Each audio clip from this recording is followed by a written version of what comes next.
Indignant voices were not loud enough for the government to stop the sale of Colombia's energy giant Isagen.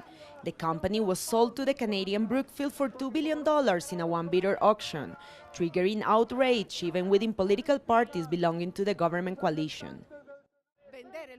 A public property cannot be sold to an investment company that is being criminally questioned in a country such as Brazil, whose representatives have clear connections to the Canadian government without any political repercussion.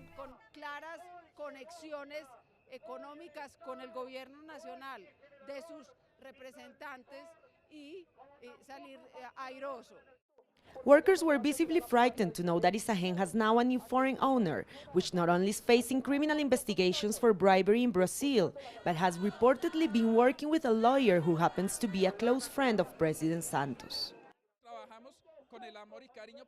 We've been working with love to provide a public service for Colombians. Also, Isagen profits were directed towards social development. Now we feel sad because national assets are being handed over to a foreign corporation.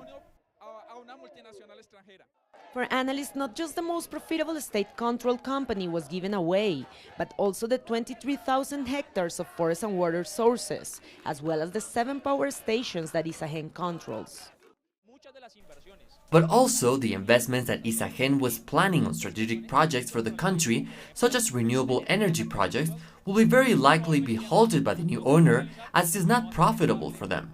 And now the state has no way to impose an obligation for them to do so. The government has argued that it still has the power of regulation, but critics doubt that the state will be able to resist the pressures from the private sector that now owns Colombia's energy sector. Colombia's energy switch is the present that this Canadian private company has received so that they can make investments as they please.